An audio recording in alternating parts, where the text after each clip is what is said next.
We're now ready to begin working on relative clauses. And when we look at our Word document, there are two tables to import for relative clauses. This table about restrictive relative clauses and another table about descriptive relative clauses. Now these tables are number 14 and 15 in the document, but in TBTA they're going to have different numbers, and I'll tell you why. For the pronouns, we have no idea how many tables your language will need for pronouns. So after the pronouns, these numbers don't really mean anything anymore in TBTA, which you'll see in a minute. So you need to look at the names. So let's go import these two tables.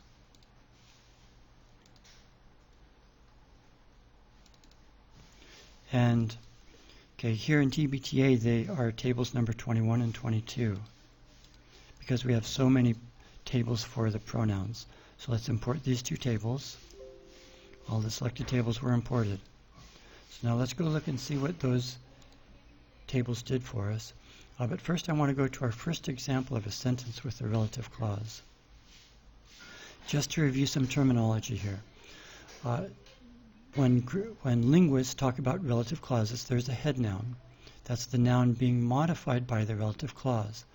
And our semantic representations are heavily influenced by English, so we embed the relative clauses in the same noun phrase as the head noun. So this is saying the man who saw John liked Mary. So you can see the relative clause is after the head noun. NP-rel is what linguists call the relative clause inside the noun phrase, inside the relative clause that contains the noun that's co-referential with the head noun. Now here you can see this is the word man, and noun list index equals 1. In the relative clause somewhere, there will be the same noun with the same noun list index. That's how TBTA knows they're co-referential. So here again you see noun list index equals 1. Okay? So let's go here. Relativization structures, strategies, and hierarchy. This dialog has two tabs. First, the relative clause structures. When we talk to the functional typological grammarians, they tell us that not all languages employ relative clauses, but for those languages that do employ relative clauses, the relative clauses are either embedded, meaning they're in the same noun phrase as the head noun, the noun they modify, or the relative clause is adjoined, meaning they're outside that noun phrase. And then there's some trace, so that people can understand which noun in the main clause is actually co-referential with the relative clause. Now this tab, if we select adjoined, then you can see that TBTA moves the rule, the relative clause. There's a rule that moves the relative clause outside of the noun phrase. So here's the noun phrase, and now this relative clause is outside of it. When we go back, if you select embedded, then the relative clause is embedded inside the noun phrase that includes the head noun. Now, prenominal, meaning the relative clause is embedded inside the noun phrase, but it precedes the head noun. Postnominal means the relative clause follows the head noun. Circumnominal means the head noun is inside the relative clause. Now, these options are here just so that you can describe your relative clause structures to linguists. But it's up to you and your phrase structure rules. Okay, if your relative clauses are embedded, then it's up to your phrase structure rule for noun phrases to position the relative clauses appropriately. If your relative clauses are adjoined, then it's up to your phrase structure rule for clauses to position your relative clauses appropriately. These are here just so that when linguists look at this dialog, they can immediately know, without going through your phrase structure rules, they'll know whether your clauses are postnominal or prenominal. So in English, they're postnominal. So let's select that option. Okay, importing those two tables did this for us. Okay, there are two tables, one for restrictive relative clauses. Okay, up here we have a section for restrictive relative clauses. Then down here we have a section for descriptive relative clauses. And for each of the two sections, we have the relativization hierarchy. Again, the functional typological grammarians tell us that there's a hierarchy: subject, object, indirect object, oblique, genitive, and object of comparison. And languages that employ relative clauses, they're more likely to permit relative clauses on NP rels that are higher in the hierarchy. So this is the grammatical relation, subject of NP rel, the noun phrase in the relative clause. Linguists tell us that the noun phrase, that the grammatical relation of the noun phrase containing the head noun is irrelevant. This doesn't matter. But the grammatical relation of this noun phrase is very important. So, importing this table, the first thing it did was specify subject, object, indirect object, and oblique. These are buttons, not labels. You can click here, and when we imported that table, this option was selected for subject. The reason we put this here is you may eventually have multiple types of subject noun phrases. They're all subjects, but they're different types. For example, you might have a subject noun phrase specifically for imperatives, and you might want relative clauses in that type of subject noun phrase to participate in this rule. So you would need to come here and check that box. You might have multiple objects. Then you need to come here and check those boxes. TBTA selected the first one when we imported that table for indirect object oblique. All of the obliques were selected. Okay. Now we, in our analysis, we don't permit relative clauses to be formed on genitives, for example, the man whose leg is broken, or on objects of comparison. For example, Mary wrote more books than John read. There's a sufficient number of languages that don't permit relative clauses on these positions in the hierarchy. So we reword our sentences so that the relative clauses are somewhere in this hierarchy. Now even here, many languages that permit relative clauses only permit them on subjects. But if that's the case in your language, there should be some strategy. If the relative clause is modifying an object, then there should be some strategy to promote that noun to subject position, and then you can have the relative clause modifying it. Okay? So, back to this document. Okay, for English, we selected the gap strategy. So when we imported this table, the gap strategy was selected, and we have relativizers that, and the relativizers have been activated by check marks. Also, when we imported this table, for the descriptive relative clauses, let's move that up. For the descriptive relative clauses, we use the relative pronoun for English. So the relative pronoun option was checked, and there are no relativizers here. And again, these grammatical relations were checked for you when we imported that document. So let's go and generate these sentences. The sentences for relative clauses start at 24 and go down through 36.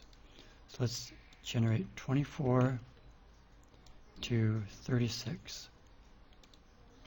And we want to save the text. We don't want to compare it. This is new. So we'll save it, and I'll time-lapse this. Okay, these are finished. Let's see how they turned out. The man that saw John liked Mary. Okay, that's a perfect sentence. What does the MTT want? The man who saw John liked Mary.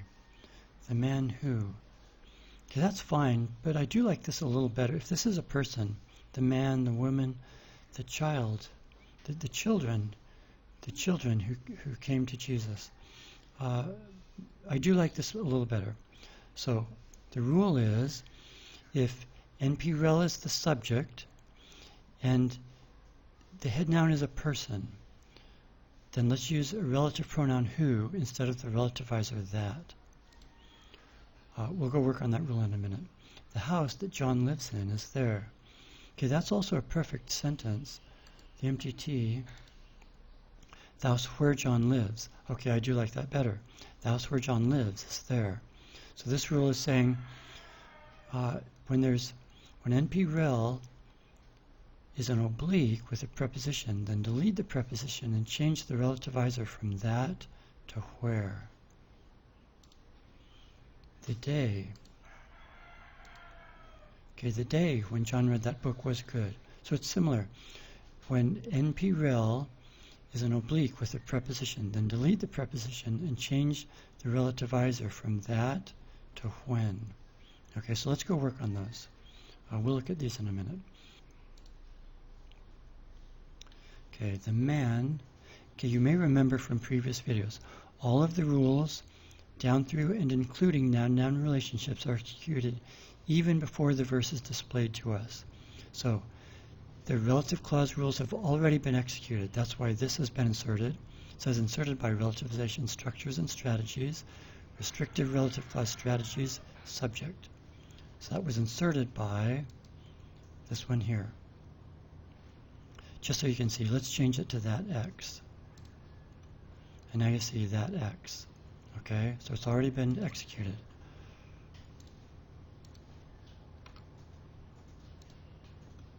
Okay, and this surface realization is still set to noun. Oh, because of the gap strategy, the word man was deleted by relativization structures and strategies, restrictive relative clauses, strategies, subject. So this was deleted by the gap strategy. So we want to write a rule that will say, if this is a person, then change this to who. And down here there's a button for relative clause rules. There's one rule for handling special cases. You may remember when we talked about noun-noun relationships. There's one button here, other relationship rules. Okay, there's really only one rule here, but it can have up to 99 structures. And this is where you can handle all of your special cases. We have the same thing with relative clauses. So after these have been executed, then there's one rule here, can have up to 99 structures, and these will handle special cases. So let's say this is a person, masculine or feminine. The head noun is a person. Okay, you see these indices. This has a noun index of I and another noun index of I, meaning they're co-referential. Let's say this one. Let's say this is the subject. Then when that's the case, okay, there's a relativizer here.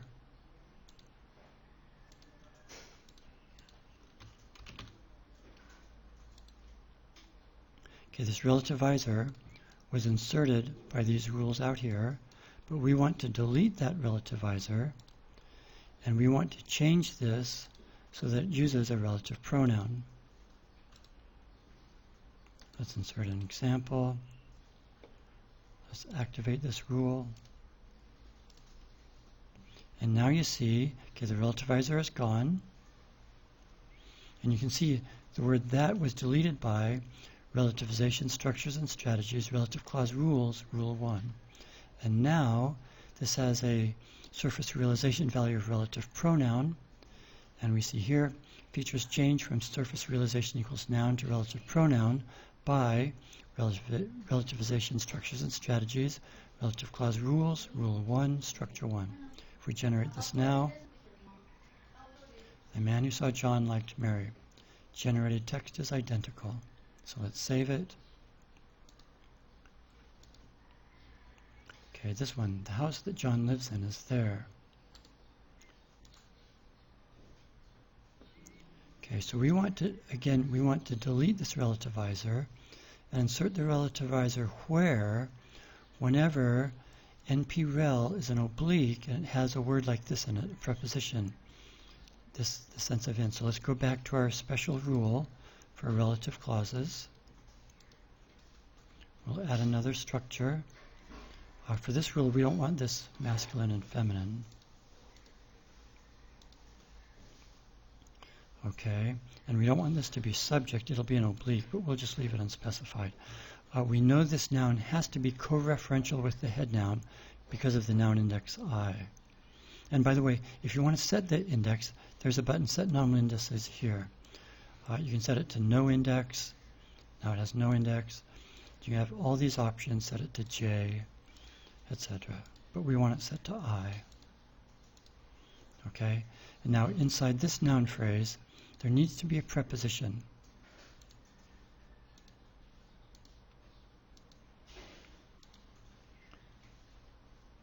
it'll be this one. Our sentence, the house where John lives. The house that John lives in. So it's this in, not that at. Okay, when we have that construction, we want to delete the preposition, and we can't say new translation for this. It won't let us. You cannot change the translation of a word in a user-defined category. So what we need to do is we need to delete this relativizer and insert a new relativizer.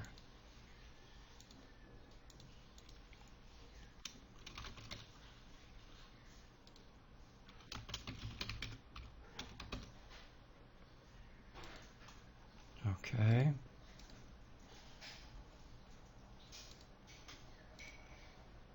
Okay, we see that the word where has already been inserted, and the preposition.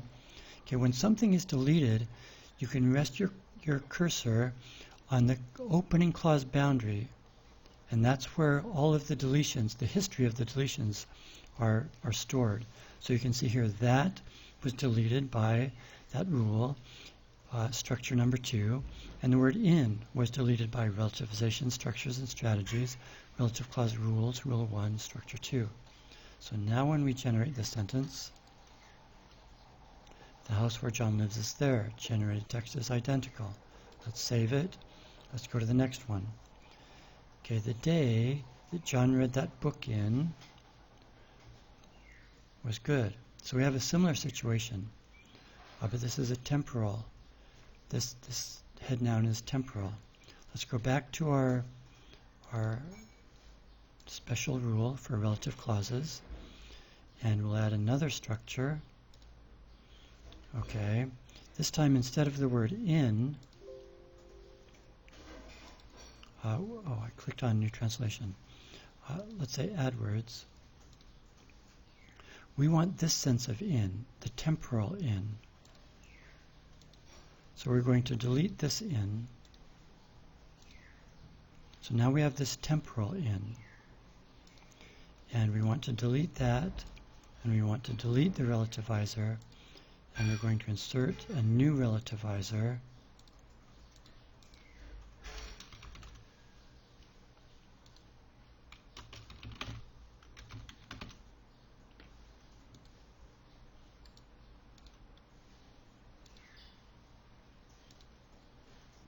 And we see it's already executed.